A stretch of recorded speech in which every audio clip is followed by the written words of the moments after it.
ಕರ್ನಾಟಕ ರಾಷ್ಟ್ರ ಸಮಿತಿ ಪಕ್ಷದ ವತಿಯಿಂದ ಯಾದಗಿರಿಯ ಶ್ರೀ ವಿದ್ಯಾ ಮಂಗಲ ಕಾರ್ಯಾಲಯ ಸಭಾಂಗಣದಲ್ಲಿ ಕಲ್ಯಾಣ ಕರ್ನಾಟಕ ವಿಮೋಚನಾ ದಿನಾಚರಣೆಯನ್ನ ವಿನಯಪ್ರಿಯ ಕುಮಾರಿ ಭರತನಾಟ್ಯ ಕುಮಾರಿಯೊಂದಿಗೆ ಪ್ರಾರಂಭಿಸಲಾಯಿತು. ಯಾದಗಿರಿಯಲ್ಲಿ ಇಂದು ವಿಮೋಚನಾ ದಿನಾಚರಣೆಯ ಅಂಗವಾಗಿ ಸರ್ದಾರ್ ವಲ್ಲಭಭಾಯ್ ಪಟೇಲ್ ರವರ ಪುತ್ಥಳಿಗೆ ಮೆರವಣಿಗೆ ಮೂಲಕ ಮಾಲಾರ್ಪಣೆ ಮಾಡಿ ವೇದಿಕೆಯಲ್ಲಿ ಪ್ರಾಸ್ತಾವಿಕ ಭಾಷಣವನ್ನ ಮಾಡಿದರು. ಯಾದಗಿರಿ ಜಿಲ್ಲಾಧ್ಯಕ್ಷ ಶ್ರೀ ಜಗನ್ನಾಥ ಎಸ್ ಚಿಂತನಹಳ್ಳಿ ಅವರು 12ನೇ ಶತಮಾನದಲ್ಲಿ ಕಲ್ಯಾಣ ಕರ್ನಾಟಕದ ಶ್ರೇಯೋಭಿವೃದ್ಧಿಗೆ ಬಸವಣ್ಣನವರು ಪಣ ತೊಟ್ಟು ಸಮಾಜದ ಏಳಿಗೆಗಾಗಿ ಶ್ರಮಿಸಿದ್ರು. ಈಗ ಕೆಆರ್ಎಸ್ ಪಕ್ಷದ ಗೌರವಾಧ್ಯಕ್ಷರಾದ ಶ್ರೀ ರವಿಕೃಷ್ಣ ರೆಡ್ಡಿ ಅವರು ಕಲ್ಯಾಣ ಕರ್ನಾಟಕದ ಸಮಗ್ರ ಅಭಿವೃದ್ಧಿಗಾಗಿ ಪಣ ತೊಟ್ಟು ಪ್ರತಿ ಹಳ್ಳಿಯಲ್ಲಿ ಪಕ್ಷದ ಸೈನಿಕರನ್ನ ಹುಟ್ಟುಹಾಕುತ್ತಿರುವುದು ನಿಜಕ್ಕೂ ವಿಶೇಷ ಎಂದು ತಿಳಿಸಿದರು.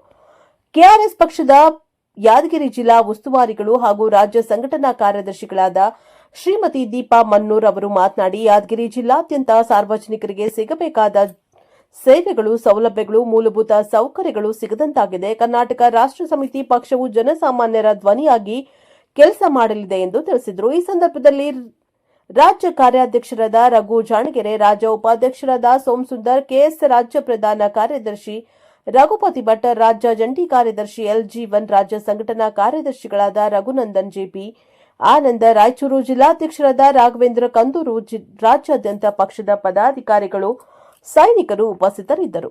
ಬ್ಯೂರೋ ರಿಪೋರ್ಟ್ ಗಾರಲ್ದಿನಿ ವೀರನಗೌಡ, ಪ್ರಜಾಪವ ಟಿವಿ, ರಾಯಚೂರು. ಪ್ರಮುಖವಾಗಿ ಕಾರಣ, ಮೊದಲಿಗೆ ಈ ದೇಶವನ್ನ ಸಾಂಸ್ಕೃತಿಕವಾಗಿ, ನೈತಿಕವಾಗಿ, ರಾಜಕೀಯವಾಗಿ ಒಂದು ಘಟಕವಾಗಿ ಮಾಡಿದಂತಹ ಯಾರಪ್ಪ? ಮಹಾತ್ಮ ಗಾಂಧೀಜಿ. ಇಡೀ ದೇಶದ ಉದ್ದಗಲಕ್ಕೂ ಇಡೀ ದೇಶವನ್ನ ಆ ರೀತಿಯಲ್ಲಿ ಸುತ್ತಿದ, ದೇಶವನ್ನ ಬೆಸೆದಂತಹ, ಇವತ್ತಿನ ಬಾಂಗ್ಲಾದೇಶ, ಪಾಕಿಸ್ತಾನ ಸೇರಿದಂತೆ ಕನ್ಯಾಕುಮಾರಿಯಿಂದ ಕಾಶ್ಮೀರದ ತನಕ ದೇಶವನ್ನ ಬೆಸೆದಂತಹ ಮಹಾತ್ಮ ಗಾಂಧೀಜಿ.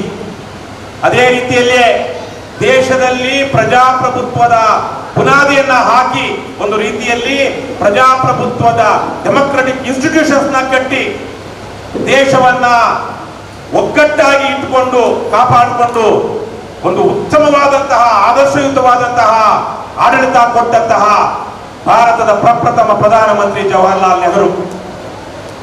ನಂತರ ಜವಾಹರ್ಲಾಲ್ ನೆಹರು ಅವರ ಮಂತ್ರಿಮಂಡಲದಲ್ಲಿ ದೇಶದ ಗೃಹ ಸಚಿವರಾಗಿ ಒಂದು ರೀತಿಯಲ್ಲಿ ಬ್ರಿಟಿಷರು ದೇಶವನ್ನ ನೀವು ಯಾರ ಜೊತೆನಾದ್ರೂ ಹೋಗಿ ಏನು ಬ್ರಿಟಿಷರ ಅಧೀನದಲ್ಲಿದ್ದಂತ ಬಾಂಬೆ